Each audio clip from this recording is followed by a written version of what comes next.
place where we slow down, breathe a little deeper, and turn our attention toward the quiet, remarkable world that exists all around us. Tonight, or today, or whatever moment you've chosen to press play, we are going somewhere very special together. We are going into the forest, not in a hurry, not with a destination in mind. We are going the way a forest truly deserves to be entered, slowly, with open eyes, and with the kind of soft curiosity that has no agenda other than simply being present.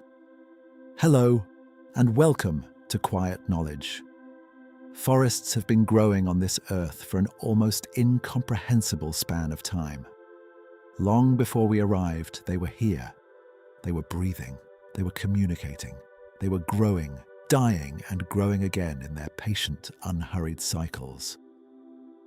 And in that time, in hundreds of millions of years of silent, steady existence, forests have accumulated a kind of wisdom that we are only just beginning to understand. So let us begin quietly at the edge of the trees.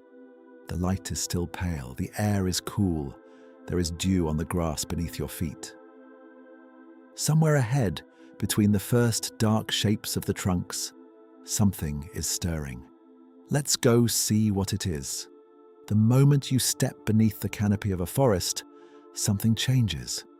It isn't dramatic, it doesn't announce itself, but it's real. And if you're paying attention, you'll feel it within just a few seconds of passing from the open world into the shade of the trees. The air is different. It's cooler, for one thing. Forests can be several degrees cooler than the surrounding landscape because the canopy intercepts sunlight before it reaches the ground, and the moisture released by millions of leaves creates a gentle, persistent humidity that softens the heat of any season.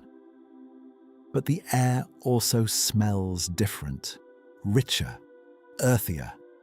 There's a quality to forest air that is genuinely unique, and scientists have spent decades studying exactly why it feels so restorative to breathe it.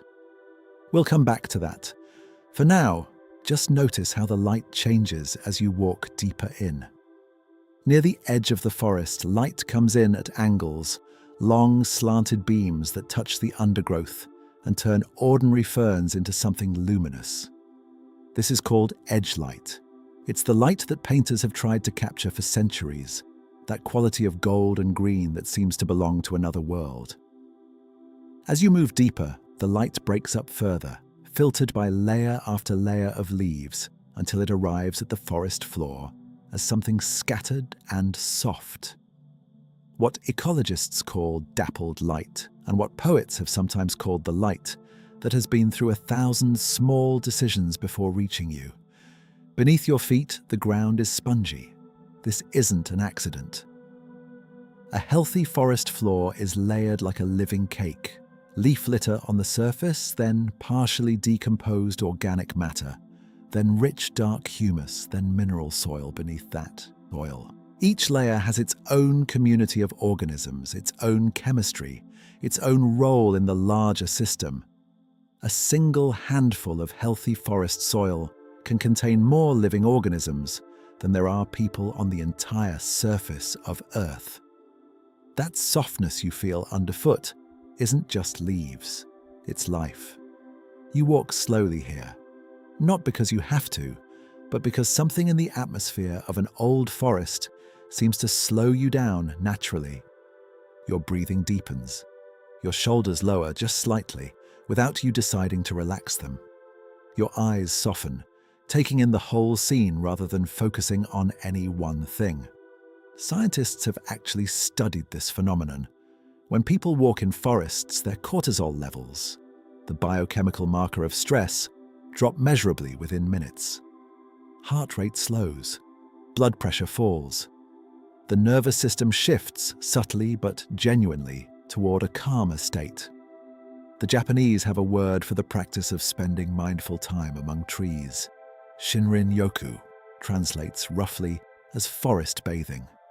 And it has been a formal part of preventative healthcare in Japan since the 1980s, backed by decades of peer-reviewed research demonstrating real, measurable effects on human physiology. The forest is doing something to you, even now, even just imagining it. And somewhere above you, the canopy is still moving. Slowly, in the early light, the leaves are stirring. Something is waking up. Here is something that, once you know it, changes the way you look at every forest you will ever walk through again. The trees around you are talking, not in the way we talk, not in words or sounds that travel through the air, but in a language of chemistry, of electrical signals, of nutrients and molecules passed through networks of extraordinary complexity that run through the very soil beneath your feet. Trees communicate. Trees help each other. Trees, in some measurable and genuine sense, take care of their own. Let's take a moment to understand how. And the base of every tree, woven around and between the root tips, threaded through the soil in strands so thin they are almost invisible to the naked eye, are fungi. These are not mushrooms in the ordinary sense, although mushrooms are part of what these organisms produce. These are mycorrhizal fungi, organisms that have been partnering with plants for somewhere between 400 and 500 million years. Before flowers existed, before dinosaurs walked the earth, before the first forests had even developed their modern form, the fungi were already learning how to make these connections. The partnership works like this. The fungal threads, called mycelium, penetrate the outer cells of the root tips and form an intimate physical bond. Not parasitic, but genuinely cooperative. The fungi extend the effective reach of the tree's root system by an almost unimaginable factor. While a tree's roots alone can access water and minerals within a relatively limited sphere of soil, the mycelium can extend for meters and meters in every direction, threading between soil particles in places roots could never reach. In exchange for this enormous expansion of the tree's feeding capacity, the tree provides the fungi with something they cannot make themselves: sugars. Complex carbohydrates produced by photosynthesis. Essentially, the tree feeds the fungi with the energy of sunlight. This exchange has been going on for so long that many plants on Earth literally cannot survive without it. Up to 90% of all land plants are engaged in some form of mycorrhizal partnership. But the network does more than simply help individual trees find water and nutrients. The connected mycelium, that vast, branching, web-like structure that runs beneath every healthy forest floor, becomes something more than just a collection of individual partnerships. It becomes a network, and through that network, things pass. Carbon, phosphorus, water, nitrogen, sugars, chemical signals, warning messages, even something that, in the right metaphorical light, begins to look a little like communication. When a tree is under stress, attacked by insects, damaged by wind, running low on resources, it releases chemical signals into the mycelium. These signals travel through the fungal network and can trigger other trees nearby to begin producing defensive chemicals of their own, even before the threat has reached them. This has been demonstrated in controlled experiments. Trees that have no visible connection to one another, no touching branches, no intertwined roots, will nonetheless respond to the distress of a neighbor, because underground, out of sight, they are connected. The ecologist and forest scientist Suzanne Simard, who spent decades studying the forests of British Columbia, found something even more remarkable. In the forests she studied, there existed what she called mother trees, the oldest, largest trees in any given grove, which had developed the most extensive mycorrhizal connections of all. These trees, she found, were actively supporting the seedlings growing in the forest around them. Carbon and nutrients were flowing from the large, established trees to the smaller, younger ones. sometimes specifically to their own offspring, which the fungal network appeared capable of distinguishing by some chemical means we don't fully understand yet. When mother trees were dying, when they had been damaged or were approaching the end of their lives, they appeared to send increased pulses of resources outward through the network, as though distributing their accumulated wealth to the community around them. It's a humbling thing to consider that beneath every ancient forest, beneath every grove of old trees, there is this invisible society, patient, interconnected, quietly sustaining itself in the dark, in the cold, in ways we are still only beginning to see. Let's go deeper.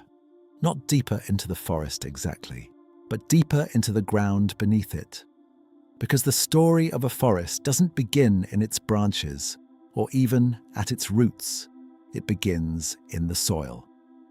And the soil of a healthy, undisturbed forest is one of the most complex and biodiverse environments on the entire surface of our planet. Think of it this way. When you look at a forest, what you see, the trunks, the canopy, the undergrowth, the birds, represents perhaps 10% of the total biodiversity of that ecosystem. The other 90% is invisible. Most of it is underground. Most of it is so small that a single cubic centimeter of soil holds more individuals than any human city has ever held. A teaspoon of rich forest soil contains something in the range of 1 billion bacteria. Not a million, a billion. Each one a living cell, metabolizing, dividing, communicating in its own microscopic way, playing some specific role in the larger chemistry of the soil. And bacteria are just the beginning. There are fungi, of course, including all those mycorrhizal threads we've already talked about, but also many others.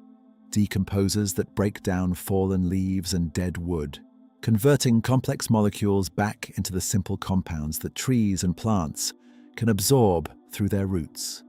Without these fungi, a forest floor would accumulate its own debris faster than it could be recycled, and eventually the whole system would begin to choke on its own productivity. There are nematodes, tiny, transparent roundworms, so numerous in forest soil that if you removed everything from a patch of ground except the nematodes, you could still see the shape of the original landscape outlined in wriggling, microscopic bodies. Some nematodes are predators, eating bacteria. Others eat fungi. Others eat other nematodes. In this way, the soil maintains a tiny, ancient food web that has been running longer than most living things can be said to have existed. There are mites and springtails, arthropods so small they exist, in a world where a grain of sand is a boulder and a fallen leaf is an entire continent. These animals break up the leaf litter into smaller pieces, making it more accessible to the bacteria and fungi that will eventually decompose it entirely. They are, in their quiet way, the first step in recycling everything the forest produces. There are earthworms moving through the deeper layers, churning the soil, creating channels for air and water, pulling organic matter downward from the surface and blending it with mineral soil to create that rich, dark humus that is the foundation of all forest productivity. And there are, in some soils, creatures stranger than any of these. Tardigrades, sometimes called water bears or moss piglets, are 8-legged microscopic animals that live in the thin film of water that coats soil particles and moss. They are perhaps the most resilient animals on Earth. When conditions become unfavorable, when soil dries out, when temperatures drop, dangerously when radiation increases, they can enter a state of suspended animation called cryptobiosis, in which their metabolism slows to 1/300th of its normal rate. They lose almost all the water in their bodies. They become essentially inert, indistinguishable from a speck of organic dust. And then, when conditions improve, when moisture returns, When temperature rises, they rehydrate and resume their lives as though no time has passed at all. Some tardigrade specimens have survived for decades in museum collections, only to be revived when experimenters tried soaking them in water. Some have survived in the vacuum of outer space. They have existed in forms recognizable as tardigrades for at least 500 million years. They are living beneath the forest floor right now in their millions, going about their ancient, improbable lives. The soil they inhabit is not just dirt. It is not just the absence of anything interesting. It is a world as complex, as layered, as full of drama and cooperation and competition as anything that lives above the surface. And every tree in the forest is rooted in it, connected to it, utterly dependent upon it. Without the soil, there would be no forest. Without the forest, the soil would blow away. This is the fundamental bargain of terrestrial life. The living things make the very ground that supports them. We've been talking about what exists in the forest right now, the present tense life of roots and fungi and soil. But forests also exist in time. And when you consider how long forests have been part of this planet, a certain quiet awe tends to settle in. The first forests on Earth appeared approximately 385 million years ago. Let that number sit for a moment. 385 million years. At that time, there were no dinosaurs. There were no mammals. There were no birds. The continents were arranged in configurations so different from today that they would be unrecognizable. The atmosphere had a different chemical composition. The sea level was different. The day was shorter because the moon was closer and the Earth rotated slightly faster. And yet, forests. The earliest tree-like organisms appeared during a period called the Devonian, what geologists sometimes call the Age of Fishes, because the oceans were dominated by remarkable ancient fish whose descendants would eventually crawl onto land and begin the long journey toward every land animal alive today. On the land itself, the first forests were beginning, slowly, to take hold. These early forests were strange by our standards. They were dominated by a group of plants called lycopsids, giant club mosses that could grow 30 meters tall with rough, scaly bark and leaves clustered at the tops of their trunks. The Carboniferous period, which followed the Devonian, was the great age of these forests, and their remains, compressed over hundreds of millions of years, are what we call coal. When you look at a piece of coal, you are looking at what was once a forest. The carbon you burn when you burn coal was captured from the ancient atmosphere by trees 300 million years ago. Trees in forests that have long since been pressed into stone, into geology, into the deep past of a world that no longer exists. The forests of today, the ones we walk through, the ones that are the subject of this quiet documentary, are descended from those ancient lineages in complex ways, shaped by mass extinctions and ice ages and the slow drift of continents. But they are, in their deep biology, continuous with those first experiments in tall, woody, photosynthesizing life that began in the Devonian. Some of the oldest living trees on Earth are more humbling still. In the White Mountains of California, there grows a grove of ancient bristlecone pines, Pinus longeva. These trees are not impressive to look at. They are gnarled and small. Their bark is twisted. Their needles are short and sparse. They look, if anything, like trees that have given up on the ambition of being beautiful.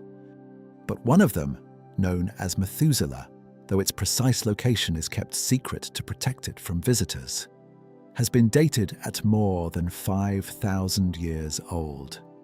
5,000 years old. That tree was already a living organism, already growing in the mountains of what is now California, when the first pharaohs were building the earliest versions of the pyramids at Giza. When Stonehenge was being constructed in England, when the first Chinese writing was developing, when human civilization was barely getting started, that tree was already old. It is alive today. In Sweden, a different kind of record was found. Not a single trunk, but a clonal root system. A spruce tree named Old Chico stands on a hillside in Sweden, its visible trunk perhaps only a few hundred years old. But the roots beneath it, the genetic, individual, the continuous living entity, have been dated at approximately 9,500 years old. The root system first took hold not long after the last major ice sheets retreated from northern Europe. The trunk you can see and touch is just the latest edition of a self that has been alive since before the Bronze Age. And then there is Pando, a colony of quaking aspen trees in Utah, United States, that is a single living organism. The grove covers some 43 hectares and contains roughly 47,000 individual tree trunks, all of them genetically identical, all of them connected through a single vast root system that may be 80,000 years old, potentially older than modern Homo sapiens' cognitive behavior as we understand it. One organism, 80,000 years, 47,000 trunks, all expressions of the same ancient life. These records remind us of something important. Forests don't experience time the way we do. Their scale of life is so different from ours that our normal intuitions about what is old, what is lasting, what is significant, they don't quite apply. Forests are patient in a way that is almost incomprehensible to a species that measures its life in decades. Something changes in the forest after the sun goes down, not dramatically. The forest at night is not a frightening place if you come to it with calm. It is something else entirely. It is another version of the same world, revealed when the day creatures have gone to sleep and the night creatures have woken. The transition from day to night in a forest is gradual and layered. It doesn't happen all at once. The first thing that changes in the late afternoon is the quality of the light. As the sun descends toward the horizon, its light passes through a thicker slice of atmosphere, and the short blue wavelengths scatter away, leaving mostly reds and golds. The forest at sunset has a warmth to its light that is entirely different from any other time of day. The trunks glow amber, the undersides of leaves catch the orange light, and for a brief window of time, everything is dipped in gold. Then the light fails, and the colors drain away into a soft, even grey-green. The birds, most of them, go silent. Though some, like robins and blackbirds in European forests or wood thrushes in North American ones, will sing for a little while yet in the last of the light, their songs taking on a different quality, more contemplative in the fading day. Darkness comes gradually to the forest floor, but more quickly in the canopy, because the sky is still light even when the understory is deep in shadow. This period, twilight, the technically named civil twilight, through astronomical twilight, can last for an hour or more in temperate forests, and it is one of the most active times of day for many species. Bats emerge. In Europe and North America, the most common forest bats are species like the common pipistrelle or the little brown bat, tiny animals weighing just a few grams, who spend their winters in deep hibernation and their summers hunting insects in the twilight spaces between the canopy and the ground. They navigate with echolocation. They emit pulses of ultrasound and interpret the returning echoes with a precision that allows them to detect a moth's wing in total darkness. Watching bats in a twilight forest is one of the quieter pleasures available to anyone willing to sit still on a warm evening. They move in ways that seem purposeful, but also somehow playful, looping, banking, vanishing into the shadow of a branch, and reappearing somewhere unexpected. Moths begin to emerge as the darkness deepens. Unlike butterflies which navigate by color and sunlight, moths find their flowers and mates largely by scent. Some forest flowers, certain night-blooming species of orchid for instance, open only at night and produce their perfume only after dark, having evolved, specifically, to be pollinated by moths. The forest at night is a garden for different senses than the forest by day. Owls. In almost every forested part of the world, there are owls. Their presence in the nighttime forest is something that has fascinated humans throughout recorded history. Perhaps because their calls are so distinctive, carrying so far through the darkness, or because their large, forward-facing eyes seem to suggest a kind of knowing watchfulness. A barn owl hunting over a forest meadow relies more on hearing than on sight. Its facial disc, that distinctive heart-shaped arrangement of feathers, functions as a parabolic reflector, concentrating sound waves from the forest floor with extraordinary precision. A barn owl can locate a mouse moving beneath a layer of snow, purely by sound, and strike with accuracy in total darkness.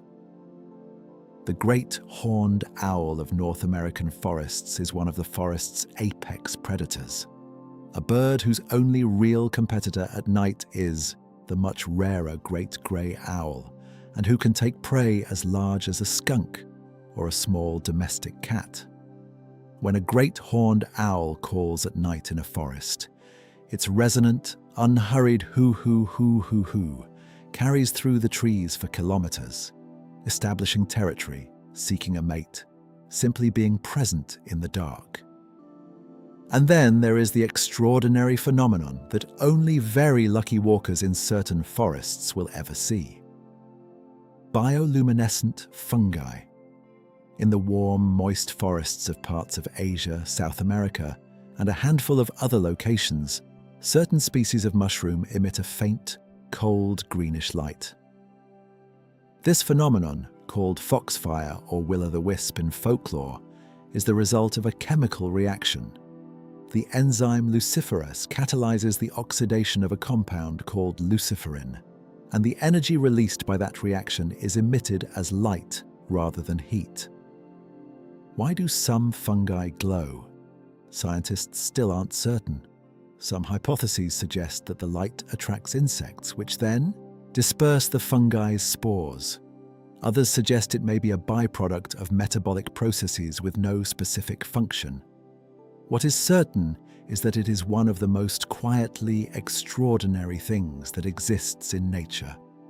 A small, cool green light, burning in the complete darkness of a forest night, produced by a living thing that has been making this light for millions of years. If you were to walk through such a forest at night, your eyes fully adapted to the darkness, you might see dozens of these small, luminous points scattered across the forest floor. A kind of living constellation, low and still, burning without heat or sound in the darkness between the ancient trunks.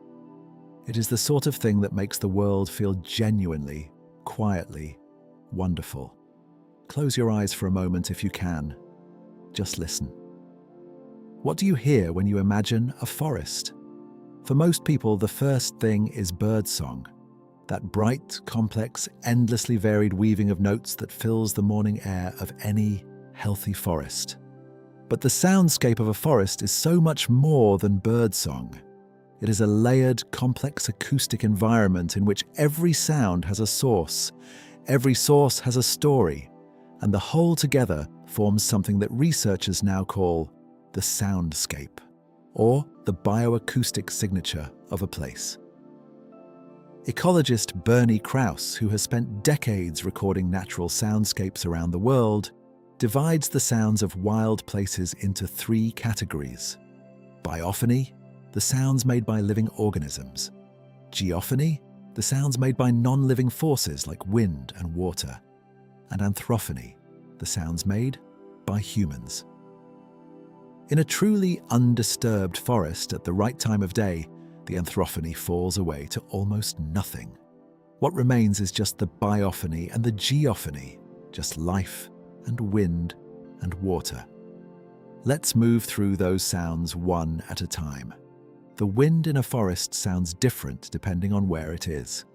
High in the canopy, in the broad, flat leaves of deciduous trees, like beech or maple. The wind makes a rushing, sustained sound, almost like a distant sea. The leaves, because they are wide and thin and mounted on flexible stems, move easily in even a light breeze, and millions of them moving together create this continuous soft roar that is one of the most calming sounds in the natural world. Lower down in the understory, the wind is more fragmented. Interrupted by trunks and branches, it arrives in gusts and eddies rather than sustained flow. Here it might shake the leaves of a hazel or a dogwood with a more percussive sound, brief rattles and whispers, in contrast to the sustained canopy roar above. At ground level, if the wind is gentle, you might hear only the movement of long grasses, the soft sound of leaf litter shifting. Or nothing at all. Birds, the dawn chorus. That extraordinary explosion of birdsong that erupts in the hour before and after sunrise in temperate forests is one of the most astonishing acoustic events in nature. It begins typically with the robin in European forests, or the thrush in North American ones, singing in the very first pale light before dawn. Then, as light grows, species after species joins in, each adding its voice to a choir that is both utterly chaotic in its individual parts and strangely beautiful in its totality. Why do birds sing so intensely at dawn? Current research suggests several reasons. The acoustic conditions are favorable. The cooler, denser air of early morning carries sound farther and with less distortion than afternoon air. Males are establishing and reaffirming their territories before the day's feeding begins. Females are evaluating potential mates. And in some species, the singing appears to be a kind of social bonding, a checking in of the community, a collective announcement that the night has passed and everyone is still here. Different birds sing from different heights. Ground-dwelling species like the wood warbler of European forests, or the ovenbird of North America sing from low branches. Mid-canopy species take their positions at middle height. The highest singers, missel thrushes in Europe, for instance, or certain vireos in North America, will sometimes sing from the very tops of the tallest trees, their voices carrying enormous distances. In a healthy, biodiverse forest, you can actually estimate the ecological health of the ecosystem from its birdsong, from the number of species present, the density of singing, the complexity of the acoustic layering. A degraded or fragmented forest sounds audibly different, thinner, quieter, with fewer voices and less variety. Water. Many forests exist because of water, because they occupy the wet slopes, the valley floors, the places where rainfall collects and streams begin. And the sound of water in a forest, a small brook moving over stones, or a temporary spring emerging from a hillside, or simply the drip of rain from leaf to moss to soil, is perhaps the most universally calming sound that exists. Research into the neuroscience of auditory relaxation consistently finds water sounds near the top of any list of what humans find most restful. The theory is that these sounds, broadband, non-repetitive, varied but not startling, engage the auditory system in a way that is gentle rather than alerting. The brain processes them, finds nothing that demands attention, and settles. The sound of rain in a forest is its own entire experience. First it comes in the canopy. a rushing, building sound as the drops arrive on the leaves above. Then it filters down, each layer redistributing and slowing the water, so that by the time rain reaches the forest floor, it is falling as a much lighter, more irregular pattering. Drops that have been passed from leaf to leaf on their way down, each handoff creating a small, quiet sound. The forest in rain becomes a kind of instrument, and in the aftermath of rain, when the sun returns, the forest steams very gently, moisture evaporating from all those leaves and that damp soil. And the air is full of the smell of wet earth and green things, and the birds begin to sing again, and the whole world feels freshly made. Trees live slowly. This is something we know but rarely really feel. Our own lives move at a pace that makes trees seem essentially frozen. A tree that grows a centimetre in a month might as well be a rock from the perspective of a creature whose entire life spans less than a century. But trees are not still. They are moving all the time, just at a pace that requires patience to observe. There is a remarkable phenomenon called nocturnal tree movement, documented by researchers in Finland who use precision laser scanning to measure the positions of tree branches over the course of a single night. What they found was that the branches of trees droop during the night by several centimeters in some cases, and then rise again as morning comes, and photosynthesis begins, and the tree's internal water pressure, called turgor pressure, builds back up. The trees are exhaling at night and inhaling at dawn. Not metaphorically, the physical shape of the tree changes through the day, responding to its own internal chemistry.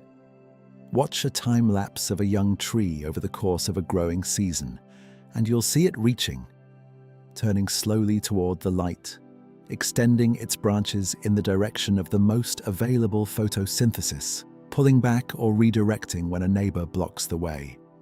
Trees compete for light, but their competition takes place over seasons and decades rather than moments.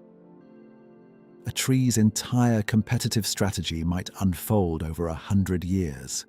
In a dense forest where light competition is fierce, young trees in the understory may spend decades, sometimes well over a century, growing very slowly in the shade, conserving their resources, waiting for a gap, when a large tree falls or is removed and light suddenly pours down to the forest floor. These waiting trees can erupt into sudden, rapid growth, as though waking from a long, patient sleep. The forest has a word for this in scientific literature: a release event. The gap in the canopy releases the suppressed growth of the trees below. Old trees grow differently from young ones. A young, vigorous tree in good conditions puts a great deal of its energy into growth, building new wood, extending roots, reaching height and width. An old tree in many species begins to redirect energy away from simple growth and into other things. Deeper chemical complexity in its wood, more elaborate relationships with the mycorrhizal network, greater investment in seed production and masting.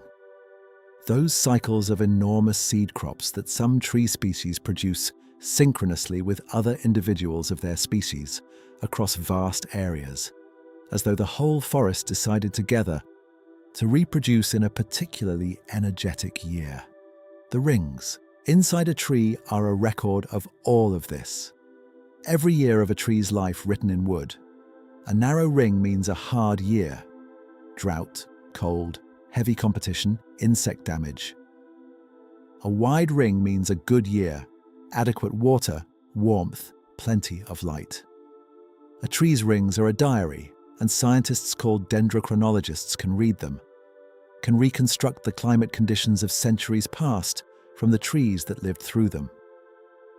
One of the things dendrochronology has given us is an understanding of major historical climate events. The eruption of the Tambora volcano in 1815, the largest volcanic eruption in recorded history, produced the year without a summer in 1816. Crops failed across Europe and North America. There was snow in June in New England, and Mary Shelley, stuck indoors on a cold and sunless Swiss holiday, wrote Frankenstein. The effects of that eruption can still be read in the rings of trees that were alive that year. An anomalously narrow ring in 1816 in trees. From dozens of species across the Northern Hemisphere, a tiny record of a catastrophic year, still present in the wood of trees that survived it.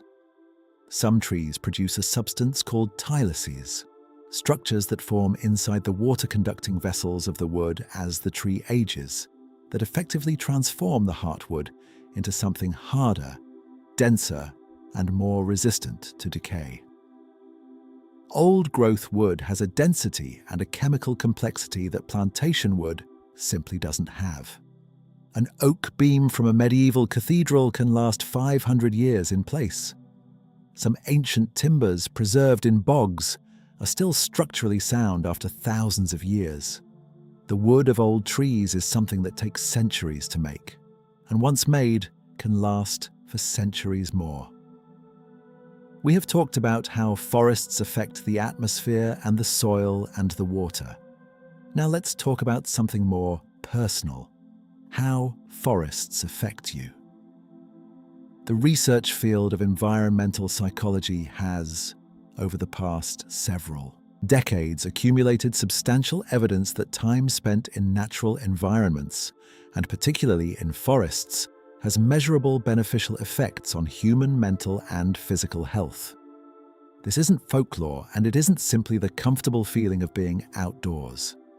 The effects are biochemical, neurological, and physiological, and they have been replicated across dozens of studies on different populations in different parts of the world. Let's go through what the science actually says.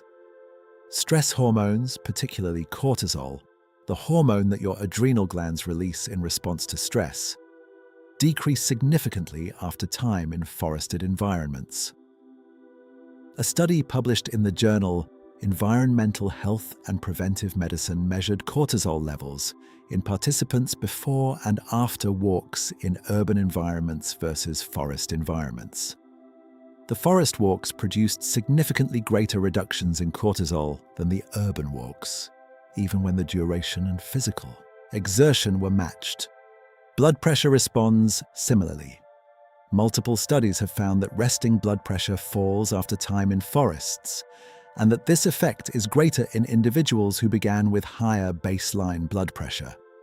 In other words, the people who might benefit most benefit most. The activity of the sympathetic nervous system, the fight-or-flight system that ramps up the body's stress response, also decreases in forest environments, while the parasympathetic nervous system, the rest and digest system, becomes more active. Your heart rate variability increases, which is a marker of cardiovascular health and stress resilience. Your body, in the forest, begins to operate in a different mode. But perhaps the most remarkable finding is what happens in the immune system. Forest air is rich in compounds called phytoncides, volatile organic chemicals released by trees and other plants, originally as a form of antimicrobial defense. You've probably smelled some of them: the resinous smell of pine forests, the sweet, complex smell of a deciduous forest in summer. These are largely phytoncides. They include compounds like alpha-pinene, limonene, and terpineol. And when you breathe them, they enter your bloodstream through your lungs.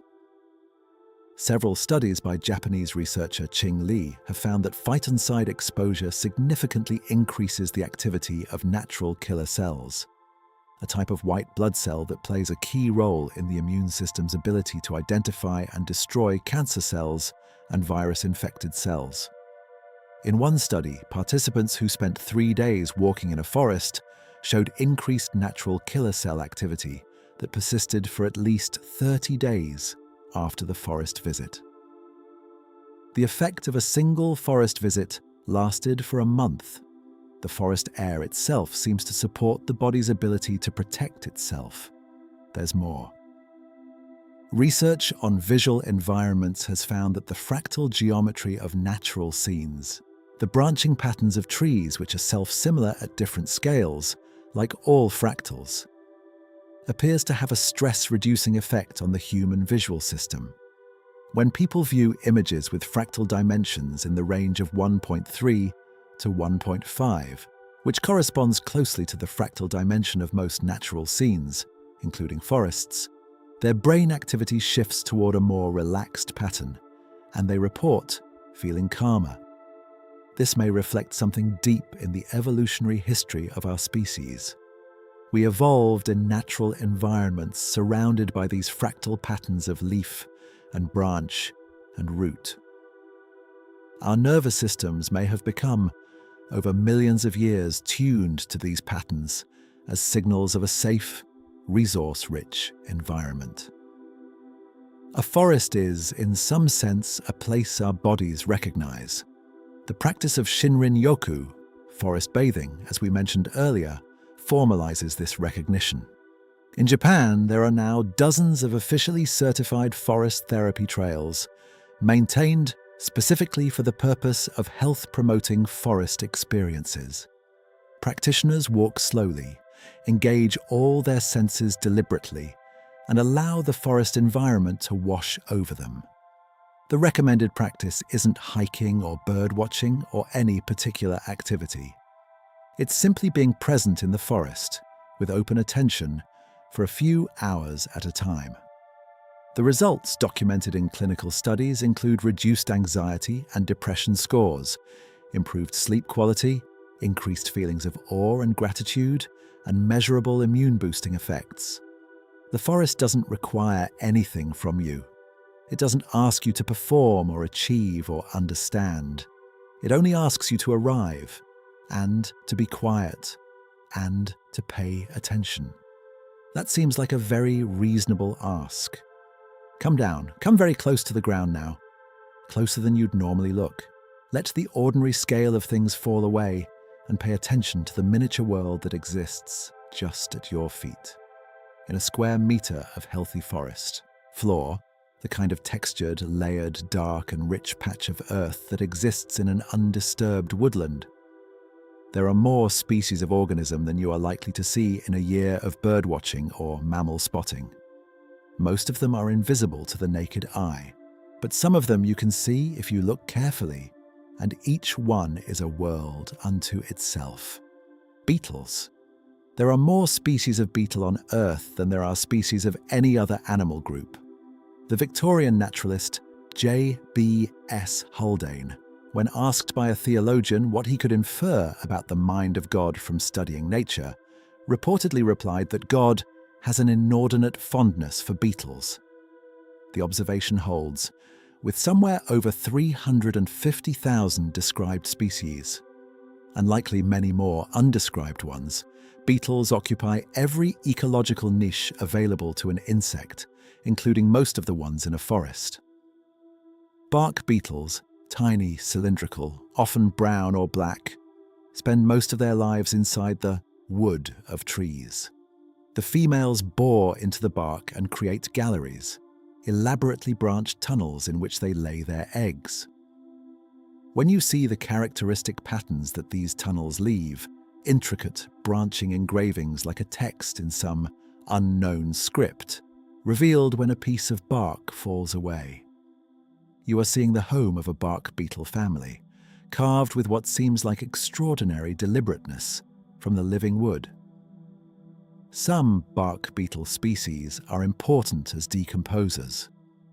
Their tunnels allow fungi and moisture to enter dying wood, accelerating the breakdown of material that will eventually become soil.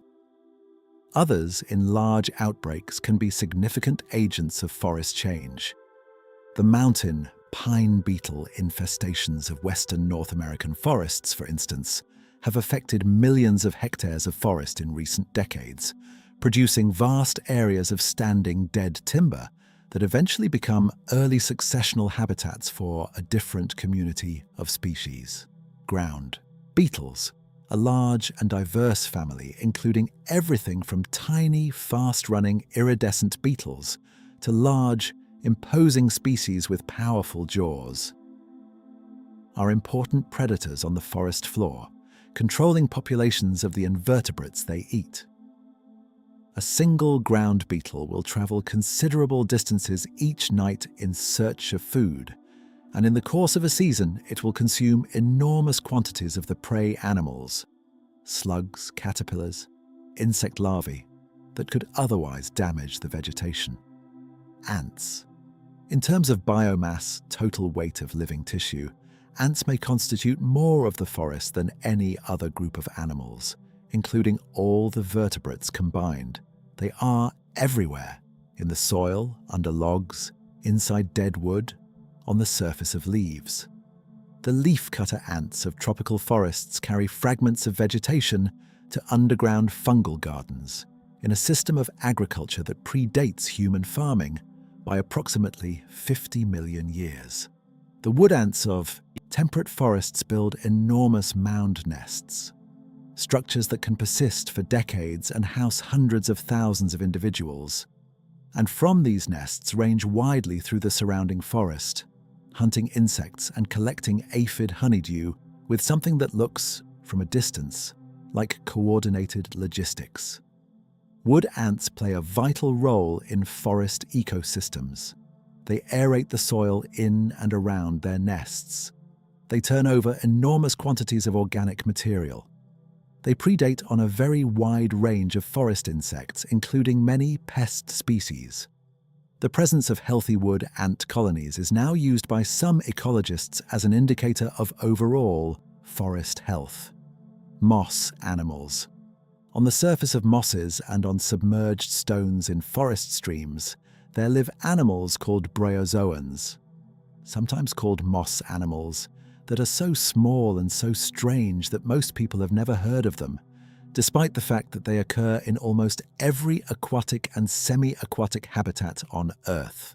A bryozoan colony looks like a lacy, delicate crust, a geometric arrangement of tiny individuals, each one living in its own small chamber and extending a ring of ciliated tentacles to filter the water for microscopic food particles. They look more like plants than animals. They have been living on Earth for approximately 500 million years. They are extraordinary ancient things going about their simple, patient lives in the cracks and films of moisture on the forest floor. And then, of course, there is moss itself. Moss is not a simple thing. It is a complex community, a miniature ecosystem. A single cushion of forest moss, the kind that makes a thick, soft carpet on the north side of a boulder or the damp base of an old tree, can contain dozens of species of moss, living in a complex three-dimensional arrangement determined by their specific needs for moisture and light. Within and between the stems of that moss, there live springtails, mites, nematodes, tardigrades, and bacteria in numbers that are almost incomprehensible. The moss cushion is a habitat, a tiny self-contained world in which the rules of ecology apply just as rigorously as they do in a rainforest or a savanna. Mosses have no roots. They take water directly through their surfaces, which is why they grow where it is damp and why they are exquisitely sensitive to air quality. Mosses disappear quickly from environments with high air pollution, making them useful biological indicators of atmospheric quality. A forest rich in diverse, lush mosses is a forest with clean air. The simplicity of moss is deceptive. It grows slowly, some species adding only 1 millimeter or 2 per year, and can be centuries old without looking any different from a young colony. Some bryophytes, the group that includes mosses, have essentially unchanged in form for hundreds of millions of years. They were here long before the flowering plants, long before the conifers, long before almost anything we'd recognize as a modern plant. There is a particular kind of peace in knowing that moss is there. soft and green and slow and ancient, covering the stones of the forest floor, holding moisture against the drought and warming itself in what pale light reaches the ground. It is one of the quietest forms of life on Earth and one of the most persistent. A forest is not the same place twice, not just because each individual moment is different, each light condition, each wind, each configuration of clouds above the canopy, but because forests move through genuine, dramatic transformations over the course of the year. The 4 seasons change a forest so completely that the same grove of trees in January and the same grove in July are almost different worlds. Let's walk through the year. Spring in a deciduous forest begins underground, weeks before anything visible happens above the surface. Deep in the soil, the first signals of warming temperatures trigger microbial activity to increase. The bacterial and fungal communities of the forest floor become more active, processing organic material and releasing nutrients. Earthworms emerge from deeper layers where they've overwintered. The mycorrhizal networks begin to pulse more actively as tree roots send out the first chemical signals that another growing season is approaching. Then come the early spring flowers. Before the leaves open on the deciduous trees, there is a brief window, sometimes only 2 or 3 weeks, in which sunlight penetrates directly to the forest floor. This is the window that woodland wildflowers have evolved to exploit. Snowdrops, wood anemones, wild garlic, bluebells, trilliums, trout lilies. These plants race to complete their entire above-ground life cycle before the canopy closes and the shade returns. They emerge, flower, get pollinated, set seed, and retreat back to their underground bulbs or rhizomes in a matter of weeks. A bluebell wood in England in late April is one of the most extraordinary visual experiences that temperate forests offer. The ground beneath oak and ash trees turning entirely blue-purple, the smell of the flowers hanging in the cool air, bees moving through the haze of color in the filtered light. It is a temporary exhibition that only the calendar can determine. Too early and the flowers aren't open. Too late and the canopy is closed and they're already gone. The leaves themselves open gradually, species by species, in a sequence determined partly by species identity and partly by local conditions. Birch and elder tend to come first. Oak famously comes late, sometimes not leafing out until the other trees are already in full growth. There's an old English saying, if the oak is out before the ash, we'll only get a splash. If the ash is out before the oak, we'll have a proper soak. A folk weather prediction whose reliability has never been particularly well established, but which has the advantage of being charming. As the leaves open, they pass through a period of vivid, almost luminous yellow-green, the color of new chlorophyll not yet masked by other pigments, before settling into the deeper, richer greens of summer. In summer, the canopy is at its fullest, and the forest floor is at its darkest. The dense leaf cover reduces light levels at ground level to perhaps 1 or 2% of what falls on the canopy. In deep shade, it's sometimes even less. The understory plants that survive here have adapted to these conditions. They have larger leaves to catch more of the available light. They often have dark green or even purple-tinged undersides to reflect light upward through the leaf. And they grow more slowly than sun-adapted plants, conserving energy in the long, dim weeks between the brief patches of brighter light. Summer is the forest's most productive season. The period when most of the year's photosynthesis occurs, when wood is being formed, when seeds are developing, when insects are at their most active. The air hums with life. The dawn chorus may be past its peak by midsummer, but birdsong continues throughout the day, and insects fill the sound spectrum that birds vacate. Summer nights are particularly full. Nightjars, medium-sized nocturnal birds of forest edges. produce their extraordinary churring call in temperate forests, a sustained mechanical sound that can continue for minutes without break. Glowworms in European forests produce their bioluminescent light to attract mates in the June and July darkness. Moths of extraordinary beauty, the hawk moths, the silk moths, the moon moths, move through the warm night air, drawn to the scents of flowers and the chemical signals of potential mates. Autumn is the season in which forests become most visually dramatic, the season that artists and photographers most often seek out, and for reasons that are not merely aesthetic, but biochemical. The colors of autumn leaves are produced by 3 different classes of pigment. Chlorophyll, the green pigment that drives photosynthesis, is gradually broken down by the tree as it prepares to shed its leaves. As it disappears, it reveals yellow and orange pigments called carotenoids, which were present all summer but masked by the green chlorophyll. The red and purple colors come from anthocyanins, pigments that are actually produced fresh in autumn, triggered by the combination of shortening days and cool temperatures, and which appear to serve as a kind of sunscreen, protecting the leaf, while the tree recovers the nutrients from the chlorophyll before shedding the leaf. The color change is not just beautiful, it is one of the forest's most efficient processes. Before an autumn leaf falls, the tree reabsorbs approximately 50 to 80% of the nutrients it contains. Nitrogen, phosphorus, and other elements are systematically stripped from the leaf tissue and transported back into the tree, where they will be stored through the winter and used in the spring flush of growth. The fallen leaf is not waste. It is a deliberately emptied package, its value extracted before it departs. Autumn is also the season of fruiting, the season when most of the forest's mast crop falls. Acorns, beechnuts, hazelnuts, sweet chestnuts.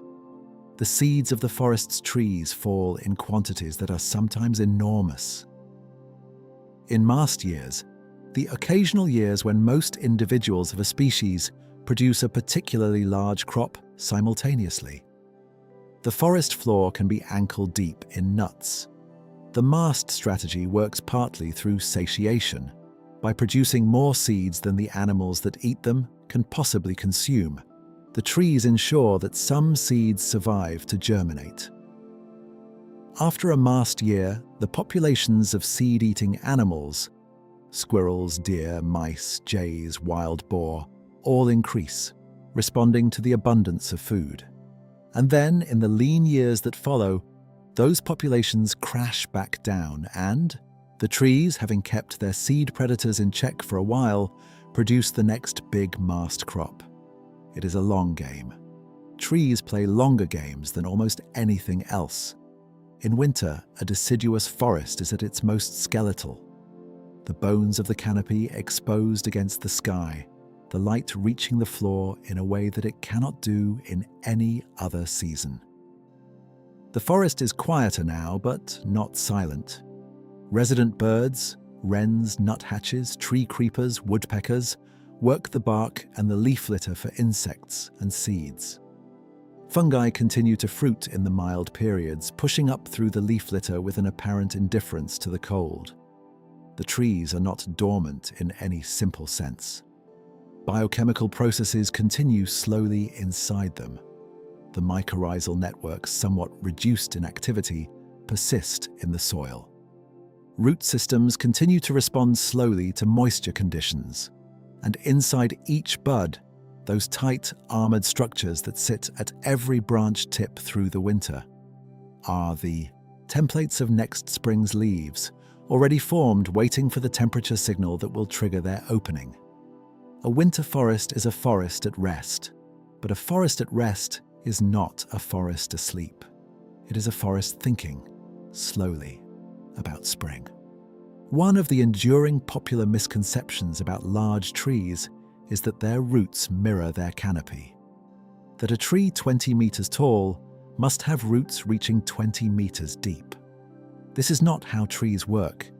The vast majority of a tree's root system exists in the upper 2 meters of soil, the zone where oxygen is available, where organic matter is richest, where water tends to collect, and where the mycorrhizal partners are most active.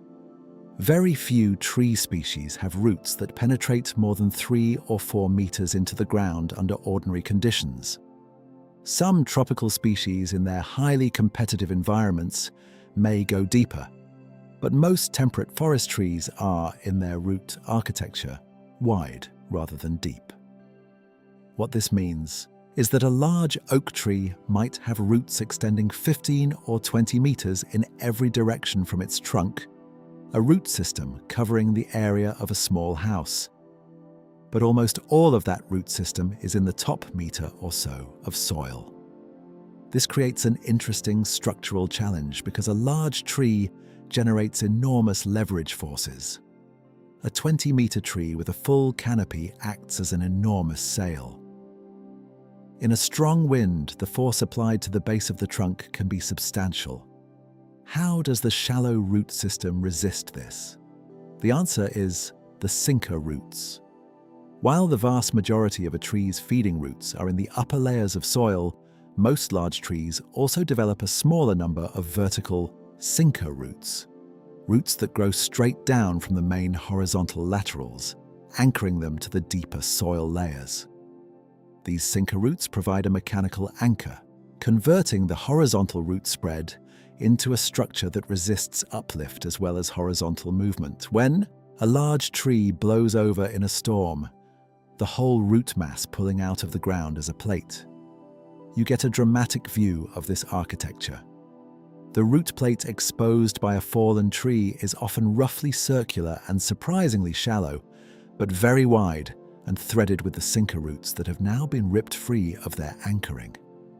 The root ball of a fallen mature beech can be 5 or 6 meters in diameter and 2 meters deep, a remarkable structure revealed only by its failure. Mangrove trees, which grow in the intertidal zones of tropical coasts, have evolved a completely different solution to the problem of anchoring in unstable, waterlogged sediment.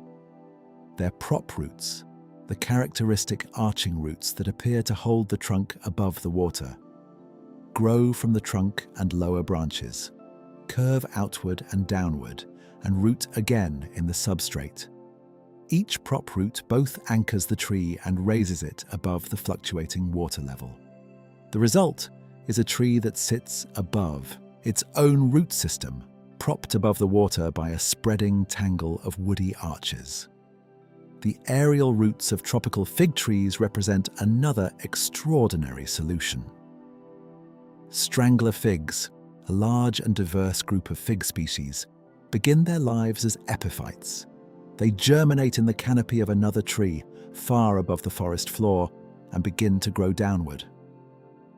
Their roots descend through the air, sometimes for many meters, before reaching the soil.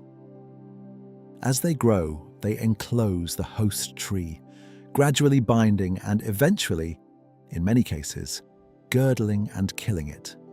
The result is a massive, hollow fig tree that stands where a different tree once stood, the host long since decomposed within the embrace of the fig's aerial roots. Whatever solution they've evolved for their particular conditions, tree roots do far more than anchor and feed. They modify the soil around them, releasing chemicals that affect bacterial and fungal communities, creating channels for water flow, binding soil particles together to prevent erosion.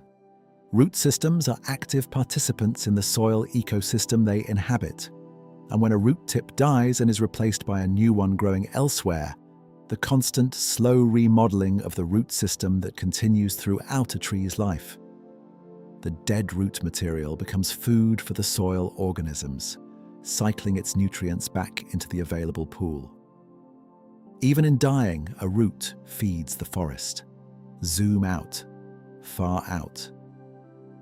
Imagine you could look at the Earth from a great distance, not the ordinary satellite perspective, but something more abstract, a kind of deep time view that could watch the whole planet operating over months and years. From this perspective, something remarkable becomes visible. The forests breathe, not in a metaphorical sense, in a literal, measurable, chemical sense. The forests of the Earth absorb carbon dioxide from the atmosphere during the growing season and release oxygen. They take up vast quantities of water through their roots and release it back into the atmosphere through their leaves. They alter the very chemistry of the air above them. The Amazon rainforest, the largest tropical forest on Earth covering approximately 5.5 million square kilometers, produces roughly 20% of the world's oxygen. It also creates what is sometimes called the flying river, the immense quantity of water vapor released by the forest's transpiration that flows as a river of moisture through the air, traveling westward from the Atlantic coast toward the Andes and then south, eventually falling as rainfall far from the forest that generated it. Without the Amazon, the rainfall patterns of much of South America would be different. The forest doesn't just respond to the climate, it creates the climate it needs. This is a concept called biotic regulation, and it suggests that the living organisms of an ecosystem, particularly plants and forests, are not just passengers in a climate system that would exist without them, but active participants in creating and maintaining the conditions that allow them to exist. All forests on Earth absorb somewhere between 1/4 and 1/3 of all the carbon dioxide produced by human activities each year. This is one of the most important ecosystem services in the world. A service that is currently being provided free of charge, without acknowledgement, by the trees that have been growing and dying and regrowing in forests for hundreds of millions of years. Boreal forests, the vast coniferous forests that stretch across northern Canada, Russia and Scandinavia, store more carbon per unit area than any other type of ecosystem, including tropical rainforests. This is because the cold temperatures of the boreal zone slow decomposition. Organic material accumulates in the soil faster than it decays, building up over centuries into deep deposits of peat and carbon-rich humus. The boreal forests are not just current carbon absorbers.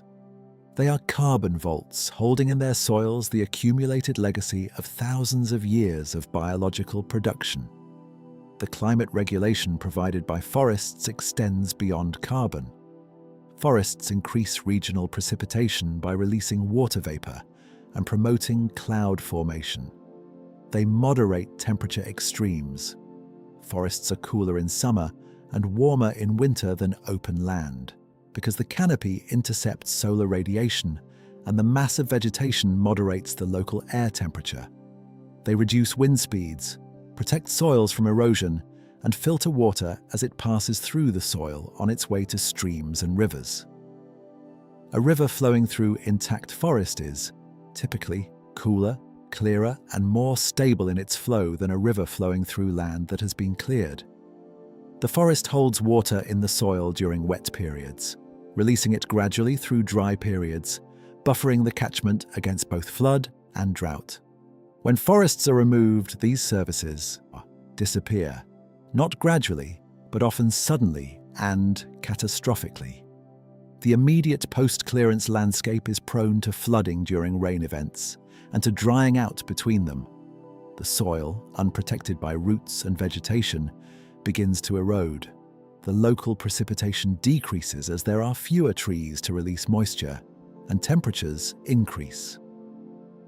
This is why the phrase, "the lungs of the earth," applied to forests, and particularly to the Amazon, resonates so deeply, even though it isn't quite accurate. The Earth's atmosphere is not primarily regulated by the forest as a source of oxygen. The oxygen cycle is actually in approximate balance, with the amount of oxygen produced by photosynthesis roughly matched by the amount consumed by respiration and decomposition. The more acute issue is carbon and water and climate regulation. But the metaphor captures something true. Forests are not passive landscapes. They are active players in the planetary system. They have been doing this work quietly, steadily, without recognition, for hundreds of millions of years. Long before we arrived to name the trees and measure the carbon, the forests were breathing the planet into the shape we inherited. There are things that happen in forests that seem, even to the scientifically minded, to belong to a different kind of reality. Not supernatural, but natural in ways that strain ordinary categories. Phenomena that, if you encountered them without preparation, might stop you in your tracks. Let us consider some of these quiet mysteries.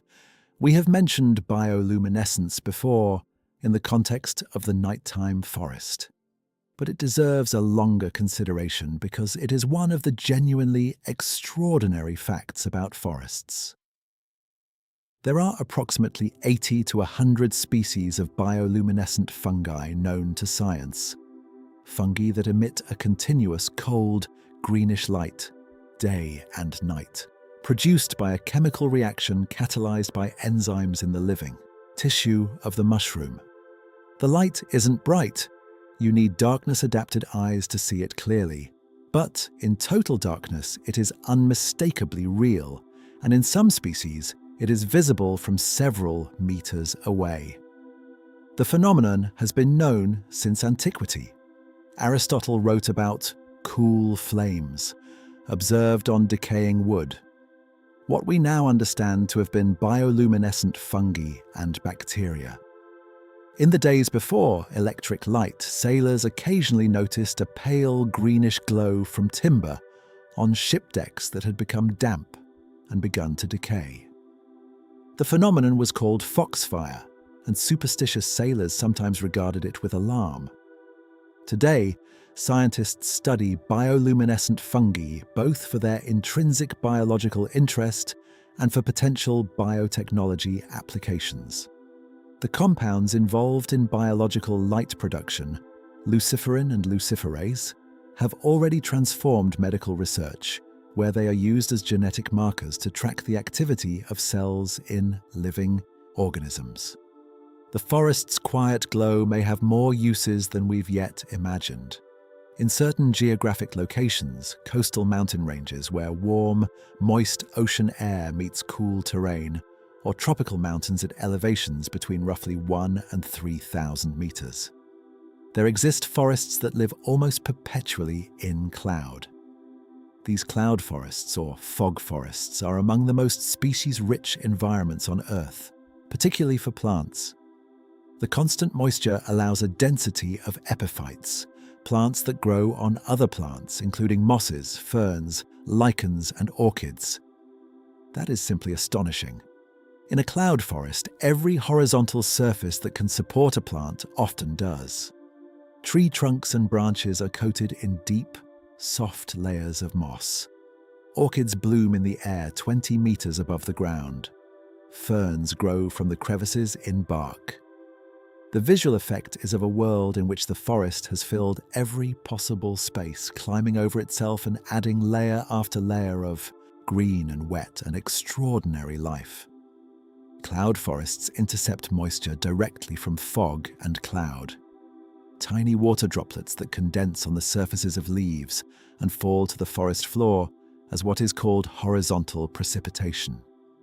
A single cloud forest tree can intercept thousands of liters of water per year in this way, water that would otherwise never reach the ground.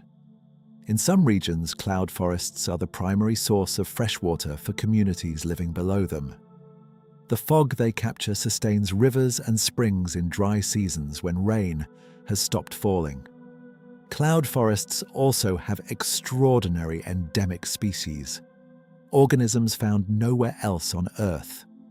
The quetzal, one of the most strikingly beautiful birds in the world, lives in the cloud forests of Central America. Many orchid species exist in a range of only a few square kilometers of cloud forest.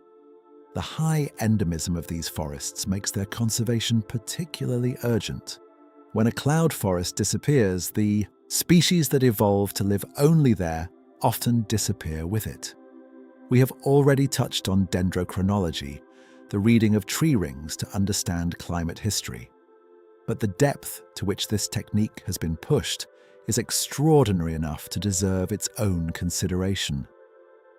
By combining ring records from living trees with records from very old, but dead, wood preserved in bogs, archaeological sites, and old buildings, scientists have constructed chronologies for some regions that extend back thousands of years without interruption. The Irish oak chronology, for instance, constructed from trees preserved in peat bogs, extends unbroken back approximately 7,000 years. The German oak and pine chronology goes back approximately 12,000 years. This means that, for 12,000 years of European prehistory, we have a year-by-year record of growing conditions. An archive of climate history that predates all recorded human history and extends back to a time when the landscape of Northern Europe was still emerging from the last ice age. From this archive, we can identify specific years of extraordinary climate stress. Years when the rings narrow dramatically across many chronologies simultaneously, suggesting a continent-wide year of cold and drought.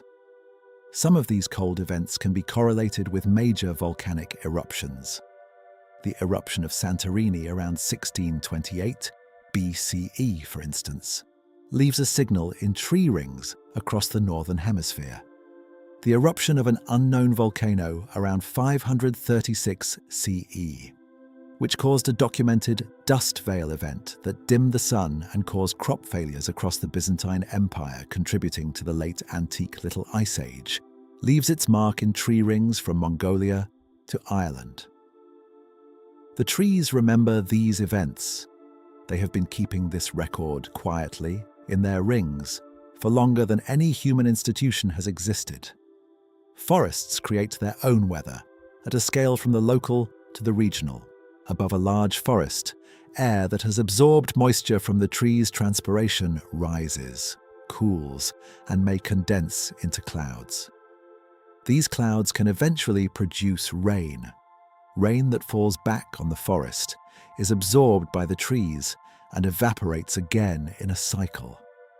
In the Amazon, this cycle of evapotranspiration and precipitation operates on a grand scale, cycling the same water molecules through the atmosphere multiple times as they travel across the continent. Within the forest itself, conditions can differ dramatically from those just outside. A forest in midsummer may be 5 to 8 degrees Celsius cooler inside the canopy than in the open land outside it. The humidity inside the forest is higher, the wind speed lower, the radiation balance different. The forest creates by its own existence a microclimate that is more favorable for the organisms living in it, including itself. This is one reason why very large forest clearings, areas too large for the forest edge to influence the interior, warm and dry out in ways that make reforestation difficult. The forest needs itself to create the conditions in which it can grow. One last mysterious phenomenon, not chemical, not biological, but acoustic. In very large, undisturbed forests that extend for many kilometers in every direction where there are no roads, no human structures, no external sound sources. There are locations where it is genuinely, almost eerily quiet. Not because there are no sounds.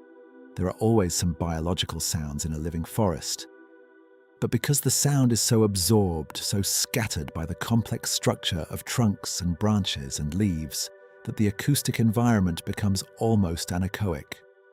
In such places, the sounds you hear are all close and local. A leaf falling nearby, a small bird moving in the undergrowth, the very quiet creaking of a distant trunk in the wind. Sound from more than a few meters away is absorbed before it reaches you. You are surrounded by the forest but hearing very little of it. Acoustic ecologists who study these environments describe them as among the most profound sensory experiences available in nature. The absence of far sounds, the absence of anything distant or large, creates a very unusual perceptual state. You become aware in these moments of just how much of your ordinary sensory experience is devoted to monitoring what is happening far away, at a distance, in the world beyond your immediate reach. And in the deep, quiet forest, all of that vanishes. Only the present remains, only the close, quiet, immediate world. There is a quality to very old trees that is difficult to describe without sliding into the merely poetic. And yet the science supports what the poetry has always claimed. Old trees are not simply large trees.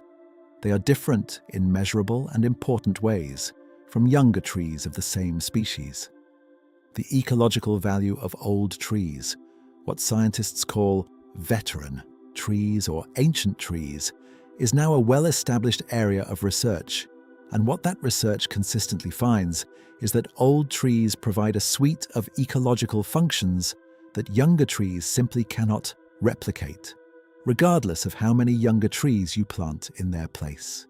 Here is some of what an old tree offers that a young one cannot. As a tree ages, the processes that produce dead wood begin to create cavities, hollow sections in the trunk or main branches where the heartwood has been degraded by fungi, where woodpeckers have excavated holes, where branch stubs have decayed. These cavities are home to an enormous range of species. In European temperate forests, surveys of the species associated with ancient trees have identified hundreds of species of beetle, dozens of species of bird, numerous bat species, and many species of fungi and invertebrate that depend specifically on the dead and decaying wood found in old trees, and nowhere else. The animals that live in cavities are not trivially replaceable. A bat colony that has roosted in a hollow oak for generations may have nowhere to go if that oak is removed. The species of beetle that lives only in the ancient heartwood of veteran trees, and in Britain alone there are some 400 such specialist species, cannot move into a plantation of 40-year-old trees and find what they need. These species require genuine antiquity. In many temperate forests of Europe and North America, the loss of ancient trees over the past century. To agricultural clearance, to timber harvesting, to urban development, has produced a severe shortage of this kind of habitat. Conservation efforts now focus specifically on identifying and protecting veteran trees, even when those trees appear to be in poor structural condition. A stag-headed oak, an oak that has lost most of its upper crown and presents a dramatic silhouette of dead branches against the sky, may look like a dying tree. But it is providing habitat that will take 200 years to replace. Old trees produce a far greater range and complexity of defensive chemicals than young trees. The tannins and resins and other compounds that accumulate in the heartwood of an old tree over centuries create a biochemical archive that has barely been explored. Some of these compounds have known pharmaceutical properties. The Taxol that is used in cancer treatment comes from the bark of the Pacific yew, an ancient and slow-growing tree. The compound artemisinin, derived from the sweet wormwood plant and now used as a frontline treatment for malaria, was identified from plants used in traditional Chinese medicine for over 2,000 years. Every old-growth forest is a pharmacopoeia that we have barely opened.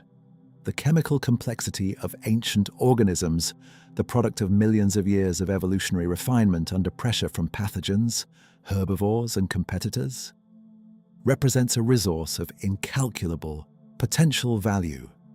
An old, large tree creates a microclimate beneath its canopy that is significantly more stable than the microclimate under smaller trees. The large canopy intercepts more radiation and more rain. The massive trunk stores heat and releases it slowly. The deep root system maintains soil moisture more effectively. This stability is valuable to the community of species living beneath and around the tree, providing a refuge during the temperature and humidity fluctuations that occur outside the tree's influence.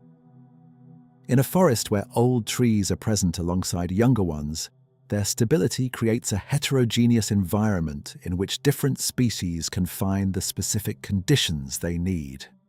Remove the old trees and the environment becomes more uniform, which typically means less biodiverse.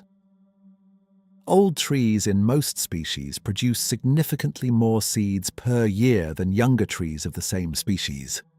An old oak may produce many thousands of acorns in a mast year, more than it could possibly need to replace itself, more than the mammals and birds of its immediate neighborhood can consume. This abundance sustains populations of seed eaters and seed dispersers and ensures that some seeds survive to germinate. The acorns produced by a single ancient oak can feed a remarkable community. Jays, which are perhaps the oak's most important dispersers, caching acorns at distances of several kilometers from the parent tree. Squirrels, badgers, deer, wood mice, nuthatch, and many others. Remove the ancient oak, and all of these species lose a resource that cannot be compensated for by the combined output of dozens of younger trees. Perhaps most importantly, old trees carry what ecologists sometimes call ecological memory. The accumulated record of the environment they've experienced, encoded in their ring patterns, their root architecture, their relationships with specific mycorrhizal partners, and the community of organisms they've supported over their long lives. When we lose an ancient tree, we lose an organism that has been in relationship with its surrounding ecosystem for centuries. The specific fungi that have been associated with its roots for 200 years may have no other host nearby. The specific beetle that has been using its heartwood for 100 years may have no other suitable dead wood in the landscape. The jay that caches its acorns may have to travel further, changing the pattern of seed dispersal. The bat that roosts in its cavity may not find another suitable roost within range. Old trees are not just big trees. They are ecological infrastructure, the wells and bridges and storerooms of the forest ecosystem. And once lost, they cannot be replaced quickly. It takes centuries to make an ancient tree. There are those who only walk in forests in fine weather, who plan their woodland visits around blue skies and dry paths. They are missing something. The forest in rain is a different experience, richer in some ways, more intimate, and in its own way, deeply beautiful. Rain changes the forest's chemistry immediately. The smell of petrichor, that distinctive, earthy fragrance that rises from soil when rain falls on dry ground after a period of heat, is produced by a compound called geosmin, released by soil bacteria as moisture activates them, combined with plant oils that have been accumulating on leaf surfaces through dry weather. It is one of the most universally recognized and almost universally appreciated smells in the human olfactory repertoire. Experiments have found that humans can detect geosmin at concentrations as low as 5 parts per trillion, a sensitivity comparable to sharks' ability to detect blood in water. We are exquisitely attuned to the smell of rain on Earth. This probably reflects our deep evolutionary history. Our ancestors lived in landscapes where rain was the signal of water, of plant growth, of the end of drought. The smell of petrichor may, at some level, still mean relief. In a forest, rain doesn't simply fall. It is processed, intercepted, redirected. The first rain after a dry period is largely captured by the canopy. The leaves and bark absorb it. The dry surfaces drink it in. In heavy rain, this initial interception fills quickly and the water begins to flow. down the branches toward the trunk, down the trunk in sheets called stem flow that deliver concentrated water directly to the base of the tree and, from there, to the root zone. And it drips from leaf to leaf, each drop gathering on a leaf tip, trembling for a moment, falling, landing on a leaf below, trembling again. The forest catching the rain and redistributing it in a slow, irregular cascade. The sound of rain in a forest builds in layers. The first drops on the high canopy are faint and irregular. As the rain intensifies, the sound becomes continuous. A sustained rushing from above, punctuated by larger drops falling from saturated leaves. At ground level, the drops that have traveled from leaf to leaf to leaf arrive heavier than they started, carrying the water they've accumulated along the way. In a forest of large, old trees, only about 50 to 80% of the rain that falls above the canopy actually reaches the forest floor. The rest is evaporated from the leaf surfaces or absorbed directly by the bark and canopy epiphytes. This interception function is one of the forest's important contributions to water management. By absorbing the initial pulse of heavy rain, the forest slows the rate at which water reaches the soil, reducing flood risk and increasing the time available for the soil to absorb the water. After the rain stops, the forest continues to rain for some time. Drops accumulating on leaves and eventually falling long after the sky has cleared. The forest drip can continue for hours after a heavy shower, and in this time the air remains cool and moist and the smells of the forest are their most vivid. Fungi respond quickly to rainfall.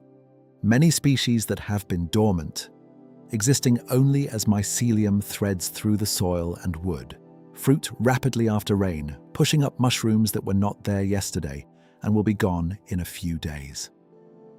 A careful observer walking a familiar forest path after rain will almost always find mushrooms that were absent before. The forest floor turns briefly into a mushroom garden. Rain has a calming effect on forest sounds as well as smells.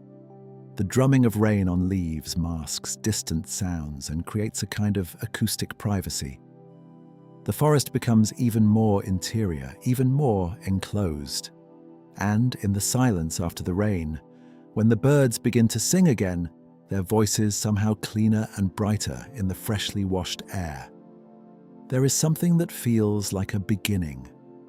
Every rain is a beginning. Every morning is a beginning. Every growing season is a beginning. The forest is always beginning. Leaves are the forest's solar panels, but they are much more than that.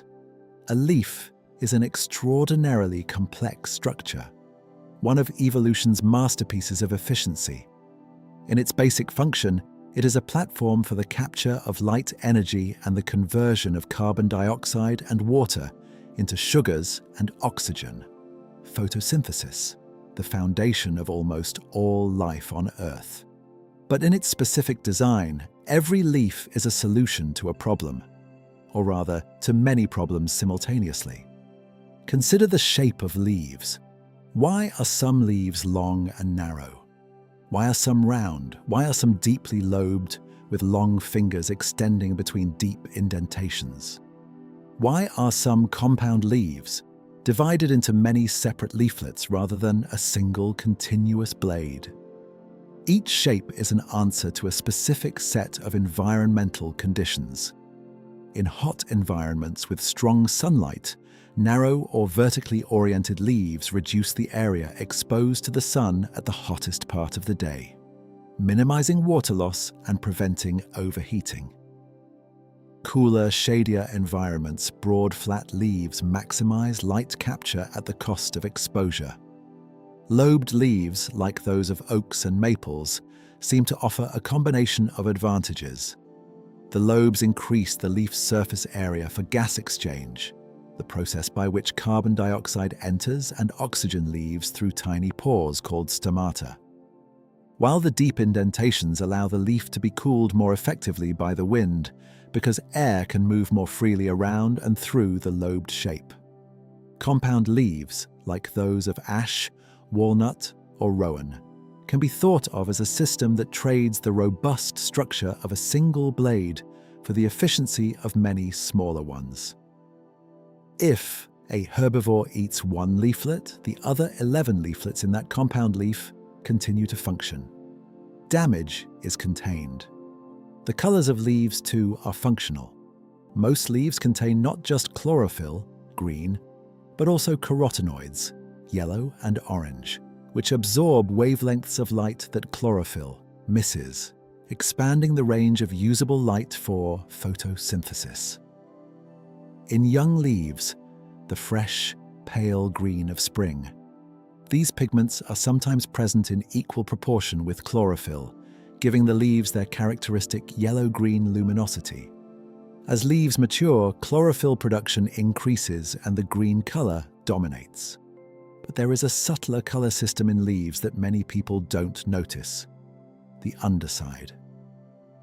In many forest species, the underside of the leaf is paler, sometimes much paler, than the upper surface.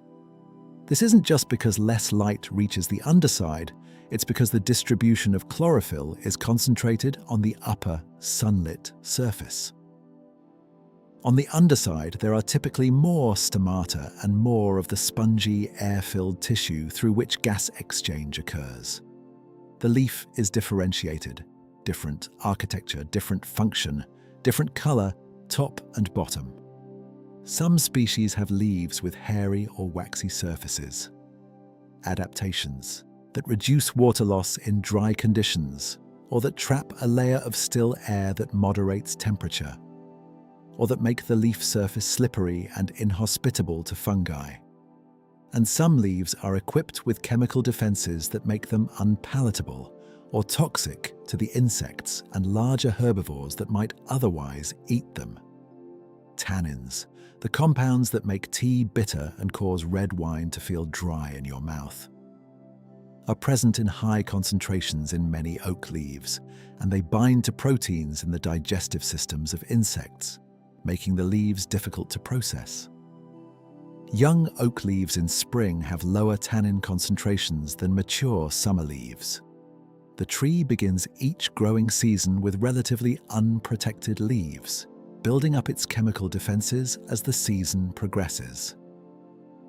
This chemical arms race between plants and their herbivores has been ongoing for 300 million years, and its effects are visible in the extraordinary diversity of plant defensive compounds and the equally extraordinary diversity of insect enzymes evolved to detoxify them. Every forest is a chemistry laboratory, and every leaf is a chapter in a text that has been revised continuously since before the dinosaurs. When leaves fall in autumn, this chemistry returns to the soil. The tannins, the resins, the cuticle waxes, the cell wall lignin, all of it is broken down gradually by the soil organisms, released as simpler molecules that re-enter the nutrient cycle and eventually find their way back into the roots of the trees. Nothing is wasted. Everything returns. Every healthy forest is, in a fundamental sense, a water system. Not just because water is essential to the trees themselves, though it is because trees are mostly water, and the process of photosynthesis requires water as a raw material. But because forests interact with water in ways that shape the landscape, influence the climate, and sustain every other living thing in and around them. Follow a drop of rainwater from the moment it falls in a forest. It may be intercepted by a leaf in the canopy before it ever reaches the ground, evaporating back into the atmosphere within hours. Or it may fall through the canopy to the understory, where another leaf catches it for a moment before letting it go. Eventually, if there is enough rain, it reaches the forest floor. Here it faces choices. The forest floor, with its layers of leaf litter, organic matter, and the intricate architecture of roots and fungal threads, is extraordinarily porous, Water that falls here can infiltrate the soil at rates that are 10 to 15 times higher than the rate at which rain falls, because the soil is so structured, so full of channels and pores created by roots and soil organisms, that it absorbs water almost as fast as it arrives. This high infiltration capacity means that forest soils rarely experience surface runoff, the kind of water movement that, on hard-packed or saturated ground, sweeps across the surface, picks up soil particles, and rushes into streams as a pulse of muddy water. In a forest, the water goes down, it enters the soil, moves slowly through the soil layers, and eventually, perhaps days or weeks later, emerges as slow, clear, steady seepage into streams and springs. This is why streams in forested catchments tend to be clear, cold, and stable. Their flow is supplied by groundwater that has been slowly filtering through the forest soil, not by direct runoff from storms, and why streams in deforested catchments tend to be turbid, full of eroded soil particles, warm, because they are not shaded by forest, and variable, flooding dramatically after rain and running low or dry in dry periods. The water that trees return to the atmosphere through transpiration is not simply lost. It joins the atmospheric water cycle, contributing to the formation of clouds and eventually to precipitation elsewhere. A tree releases enormous quantities of water in this way. A single large oak may transpire several hundred liters of water on a hot summer day. Multiplied across an entire forest, this is a formidable flux of water, a forest-made river flowing invisibly through the air. Water in a forest also shapes the forest itself in the longer term. In mountainous terrain, small streams flowing through forest carve the valleys that determine where trees can grow. The floodplains created by larger forest rivers are periodically rearranged by floods, creating patches of open ground at different stages of forest succession. Young forest growing where the last flood disturbed the ground, older forest on ground that hasn't been flooded in decades, ancient forest on the higher ground that floods rarely reach. This mosaic of ages and structures is what produces the extraordinary biodiversity of riverside forests. Wetland forests, swamps and bogs and wet woodlands are among the most carbon-rich ecosystems in the world because the waterlogged conditions slow decomposition and allow organic material to accumulate over centuries into thick layers of peat. These systems also provide habitat for some of the forest's most remarkable and specialized organisms. Sundews and bladderworts that supplement their nutrition by trapping insects. Rare orchids that grow only in the specific conditions of bog edges. Dragonflies and damselflies that spend the first years of their lives as aquatic larvae in the acidic, tea-colored waters of forest pools. Water and forest are not separate things. They are aspects of the same system. There is a mathematics to forests, a set of patterns and proportions that recur throughout the living world and that have fascinated mathematicians and naturalists alike for centuries. The branching of a tree follows mathematical rules.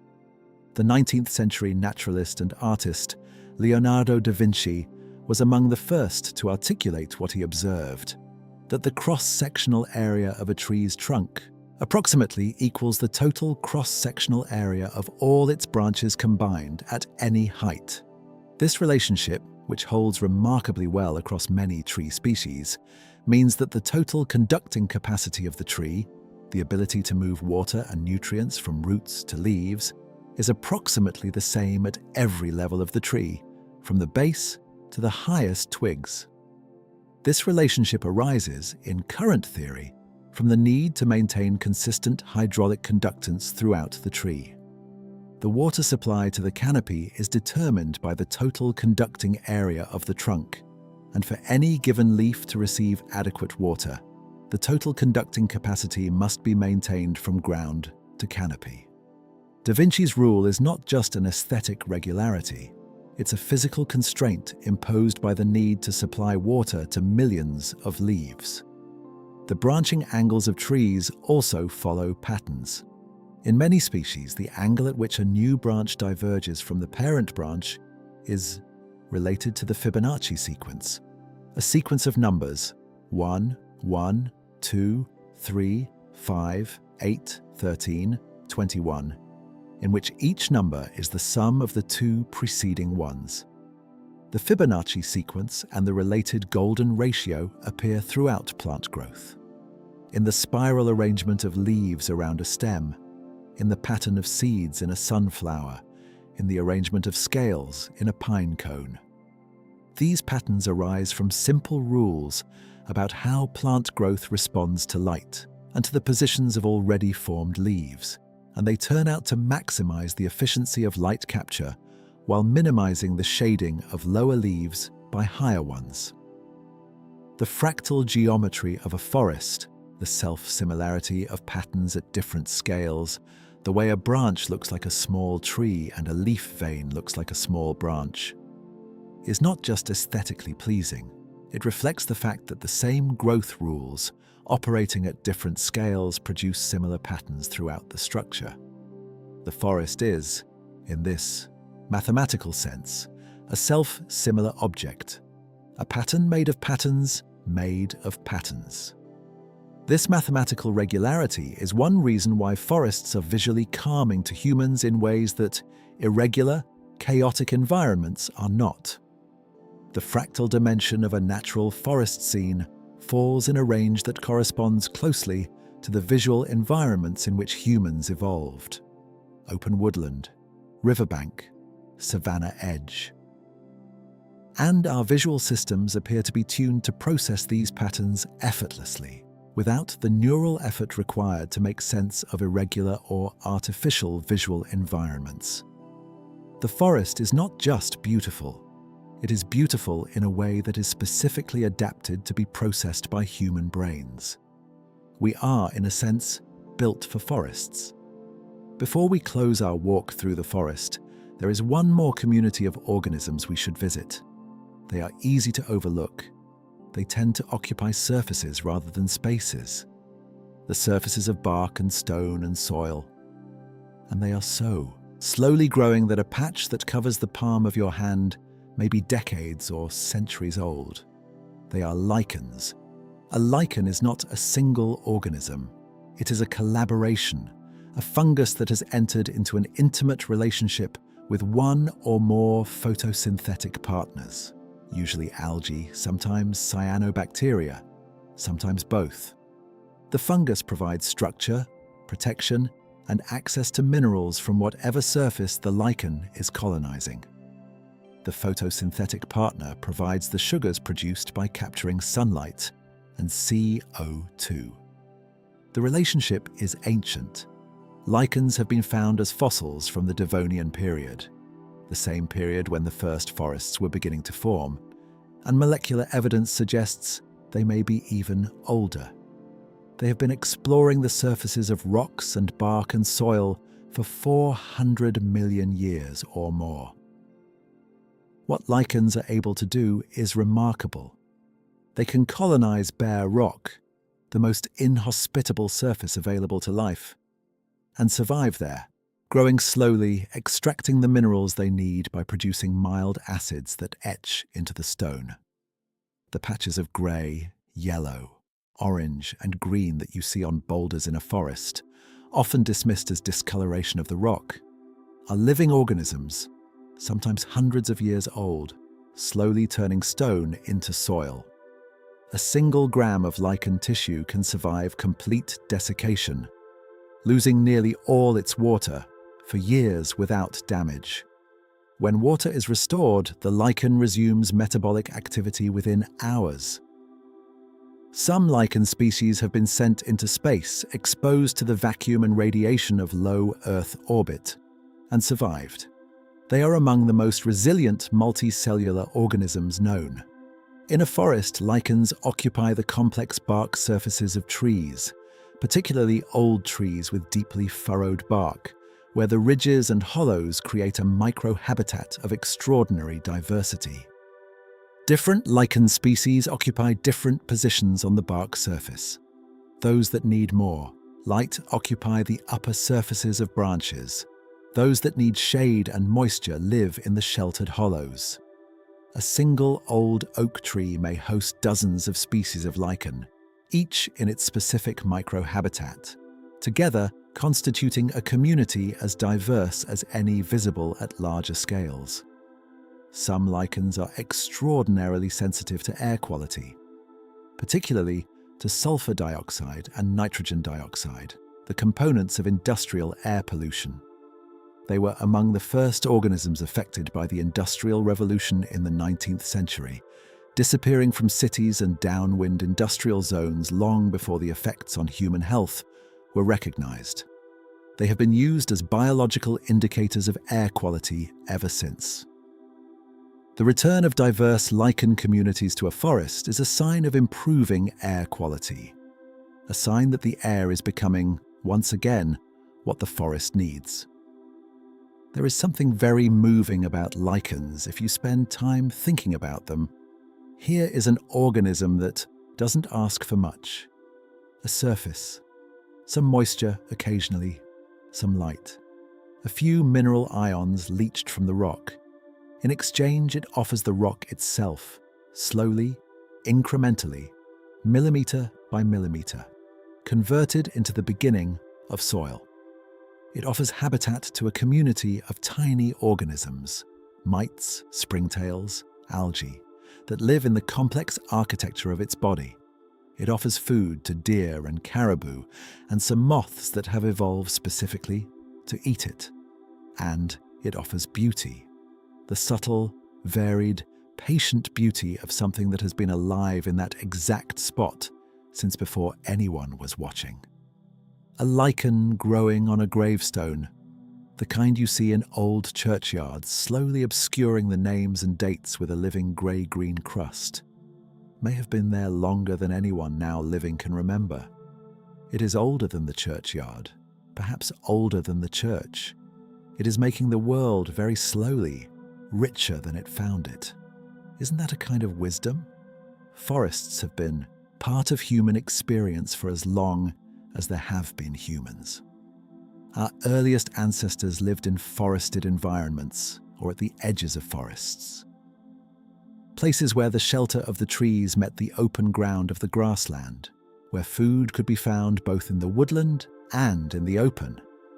The transition of human ancestors from forest living to a more open ground existence is written in our physiology, our upright posture, our long-distance walking ability, our binocular forward-facing vision. All of these speak of a species that moved from the trees but didn't completely leave the forest behind. Every culture that has ever lived near forests has developed a deep relationship with them. The forests of northern Europe were home to the Germanic and Norse peoples' most profound mythological narratives. Yggdrasil, the world tree, was an ash tree whose branches reached into the sky and whose roots descended into the realms of the dead and the giants. The forest was not just a place to find wood and game. It was a cosmological structure, the literal backbone of the universe. The sacred groves of ancient Greece and Rome, the temenos or sacred precinct, often forested in which the divine was held to be particularly present, reflected a widespread intuition that forests were places where something more than the ordinary world was available. The Druids of Celtic Europe conducted their most important rites in forests, particularly oak forests. The forests of Japan are still, in Shinto tradition, considered to be the dwelling places of kami, spiritual beings associated with specific places. These beliefs were, in their own way, observations. The forest is different. Something is present in a deep, old forest that is not present in an open field or a modern city. Whether you call it the spirit of the place, or the weight of ecological complexity, or simply the aggregate effect of being surrounded by more life than you can possibly perceive. Something in a forest reaches you in ways that other environments don't. Writers have known this forever. The forests in Shakespeare are places of transformation. The Forest of Arden in As You Like It. The wood outside Athens in A Midsummer Night's Dream. These are places where people go and come out changed. They are liminal spaces, threshold places between the ordinary world and something else. This is not just dramatic convenience. It reflects something real about the experience of being in forests. They do change something in you. They slow you down, soften your defenses, return you, briefly, to something quieter than your usual self. The naturalist John Muir, who spent years in the forests of California's Sierra Nevada in the late 19th century and became one of the founders of the conservation movement in the United States, wrote with a passion about the restorative quality of wild forests that sounds, reading it today, like the earliest iterations of the Shinrin-yoku research. He knew, intuitively and experientially, what the scientists would later confirm with blood samples and cortisol measurements: that forests are good for people in ways that go deeper than fresh air and exercise. We built our civilizations by clearing forests. We turned forest land into farmland, farmland into cities. We used the wood of forests to build our houses and ships and cathedrals. We burned forest carbon to power our industries. And now, in the 21st century, we are coming to understand, scientifically, economically, medically, that the forests we cleared were providing services of incalculable value, that the ancient trees we felled represented irreplaceable ecological capital, that the fungal networks we disturbed were supporting biological systems of extraordinary complexity that took millions of years to develop. The forests are not separate from us. They made us. They shaped our evolution, our mythology, our psychology. They supply the oxygen we breathe and regulate the water we drink. They hold in their deep soils the carbon that would otherwise accelerate the warming of our climate. They are, in the most literal, biological sense, part of what we are. Perhaps this is why, when we return to them, when we step beneath the canopy and let the light filter down through the leaves, when we smell the earth and the wet bark and the distant mushrooms, something in us recognizes where we are. We are not visitors in the forest. We are, in some fundamental sense, going home. Forests are not fragile. This is one of the most important and perhaps most hopeful things to know about them. They are complex, yes. They are slow, yes. They take centuries to reach their full ecological richness, but they are also deeply, persistently, quietly resilient. Given the opportunity, given time, and the absence of continued disturbance, forests return. This is what ecologists call succession. When a forested area is cleared by fire, by storm, by human activity, the process of regeneration begins almost immediately. Within days, pioneer plants begin to germinate in the disturbed soil, plants with light, wind-dispersed seeds that have been waiting in the seed bank, or that have blown in from surrounding vegetation. Mosses arrive. Lichens colonize the bare surfaces. Within months, larger pioneer species appear. Fireweed, bramble, birch, willow herb, plants adapted specifically to exploiting the combination of open sky, disturbed soil, and absence of competition that characterizes a freshly cleared area. These are not the species of the mature forest. They are the preparation for the mature forest. Over years and decades, the pioneer species create the conditions for the species that will follow. They build organic matter in the soil. They create shade and shelter. They attract the birds and mammals that will carry in the seeds of woodland species. Gradually, the species composition changes. As faster growing, Pioneer trees shade out the light-demanding species that established first, and slower-growing, more shade-tolerant forest species begin to emerge in the understory.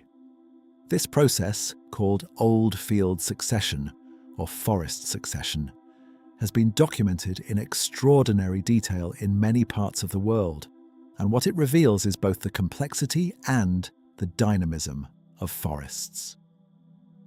The forest is not a static endpoint. It is a continuously moving process.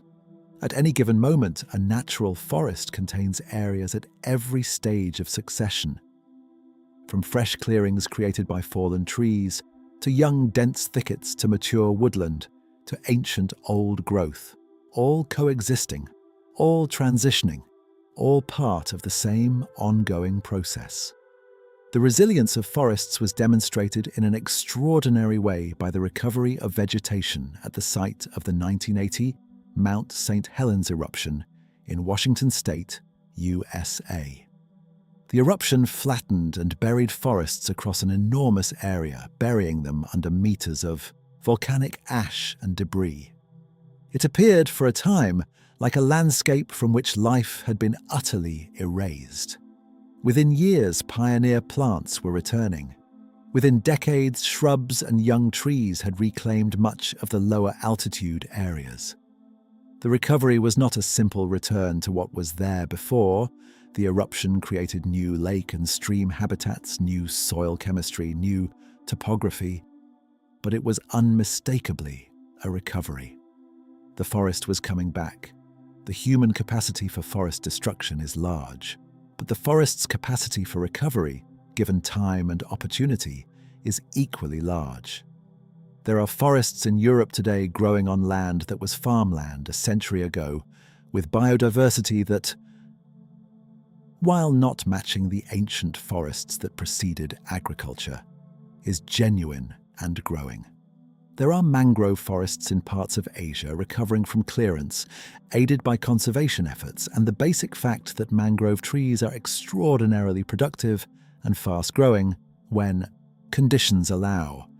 The world's forests have been in continuous existence for nearly 400 million years. They have survived mass extinctions, ice ages, meteor impacts, volcanic super-eruptions, and every other catastrophe that has visited this planet. Their resilience is not guaranteed. Genuine and permanent losses of forest cover are possible and are occurring, but it is real. Forests want to be. The forest is a direction that life tends in when conditions allow. The seed bank in the soil of a cleared forest, if that soil is intact, can contain viable seeds for decades. Some species for many decades longer. The root system of a cleared tree can, in many species, regenerate new shoots from the stump or the roots. The coppicing response that humans learn to use deliberately in woodland management, but that trees do for themselves when their above-ground parts are removed. The mycorrhizal network in the soil, if the soil is not excessively disturbed, can persist and wait for new tree seedlings to connect with. When we protect a forest, when we step back and simply allow it to exist undisturbed, we are not doing the forest a favor so much as removing an obstacle. The forest will do the rest, at its own pace, in its own time, by its own patient processes. We began this journey in the last darkness before dawn. We have traveled far since then, underground and into the soil, through centuries of tree rings and millions of years of forest history, into the strange light of bioluminescent fungi and the soft acoustics of a forest deep in rain. We have met the tardigrades and the bark beetles and the ancient moss. We have breathed the phytoncides and listened to the dawn chorus and followed a raindrop from the canopy to the groundwater. Now let's come back to where we started. The light is changing again. In a forest before dawn, there is a particular quality of darkness that is not quite black. It is a dark blue-grey, the colour of the sky when the sun is still far below the horizon but beginning to lighten the upper atmosphere. In this light, the trunks of the trees are barely visible, just darker shapes against the dark. The ground is invisible. The world exists only as sound and smell. And then, by degrees so gradual they are hard to detect, the light begins to arrive. First, the canopy. The highest leaves catch the first pale photons of the approaching day, and the canopy becomes fractionally lighter against the sky. A lace of barely visible branches against a sky that is moving from dark grey toward pale grey, toward the first hint of blue. Then, the trunks. On their east-facing sides, the sides that face the coming sun, a very faint, warm tone appears, the first colour of the day. Pale gold, barely distinguishable from grey, but growing. The birds. The first bird to sing is often a single individual in the high canopy, its voice dropping out of the still air unexpectedly. 3 or 4 notes, then silence again. For a moment, it's as though the sound never happened. And then it comes again, a little more confident, a little longer. And then, somewhere in a different direction, another voice answers, and then another. Within 20 minutes of the first tentative notes, the dawn chorus is fully underway and the forest is full of sound. A sound that is complex and layered and, to anyone paying close attention, an extraordinary piece of natural music. Every voice distinct, every voice occupying a specific part of the soundscape, together creating something that is greater than any of its parts. The light grows steadily. Shadows appear where there were none before. The forest floor becomes visible. The textures of the leaf litter, the soft shapes of the mosses, the pale undersides of a fallen leaf. The colours return slowly from the grey of early dawn. The greens of the understory, the browns and silvers of the bark, the white of a birch trunk catching the first oblique light, ATU. Spider's web catches the light between 2 branches and becomes briefly visible. Hung with dew, a temporary architecture of silk and water that will evaporate and vanish within an hour, but that for now is one of the most delicate and precise structures in the forest. Something moves in the undergrowth, a wood mouse perhaps, making its last foray before retreating to sleep through the day. Or a wren, threading through the tangle of fallen branches at ground level, its tiny tail cocked upright, already working. The whole world is waking, and the forest. This forest that has been standing here quietly through all the long hours of darkness receives the new day without surprise, without ceremony, simply by continuing to be what it always is. Patient, full, quietly remarkable. Let's take a moment before we close to consider what trees give us. Not in an accounting sense, not running through the list of ecosystem services and their estimated economic value, but in the quieter sense of simply noticing what is there, what has always been there, what we move through every day, often without acknowledgement. Trees give us air. The oxygen in every breath you take was produced by photosynthesis.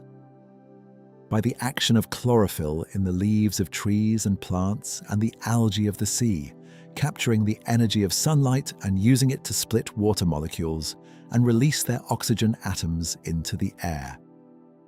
Every breath, every heartbeat, every thought you've ever had has been powered by this gift. Trees give us water.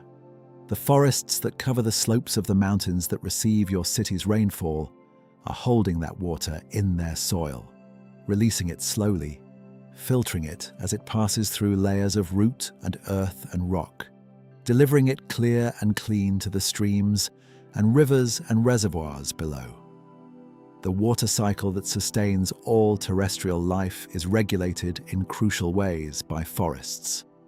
Trees give us food, not directly usually in the modern world of agriculture, but indirectly because the pollinators that fertilize many of our crops, bees, butterflies, moths, hoverflies, depend on forests and woodland habitats for their own food and shelter.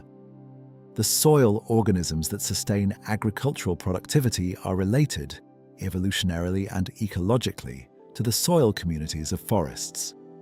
And many of our most important food plants, domesticated fruits, nuts, spices, are derived from forest species. Trees give us medicine.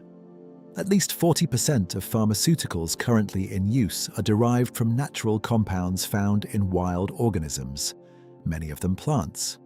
The list is long.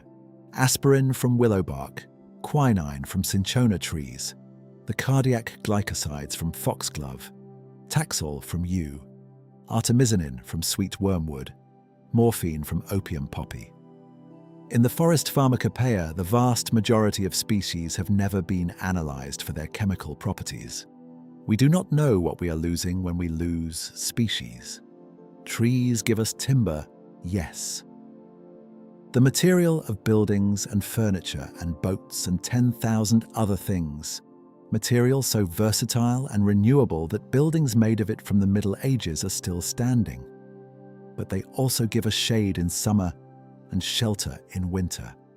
They give us sound barriers and windbreaks. They give us urban cooling in an era when cities are overheating. And trees give us something harder to quantify, but perhaps no less important. They give us the experience of life at a different scale, of time that moves differently, of complexity that exceeds our comprehension but somehow, inexplicably, calms us.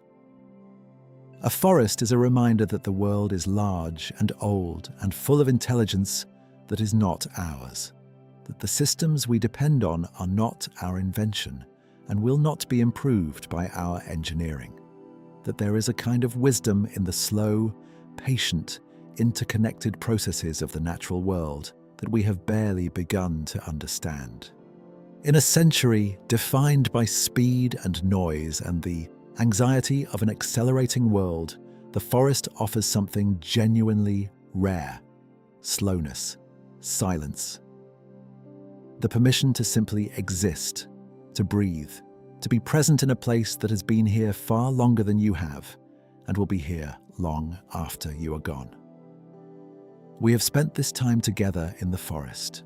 We've walked slowly through it, through the mycorrhizal networks beneath our feet and the ancient rings inside the trunks, through the bioluminescence of the night forest and the complexity of a single leaf, through the healing chemistry of forest air and the mathematics of branching trees, through the oldest living things on Earth and the smallest resilient animals you will never see without a magnifying glass.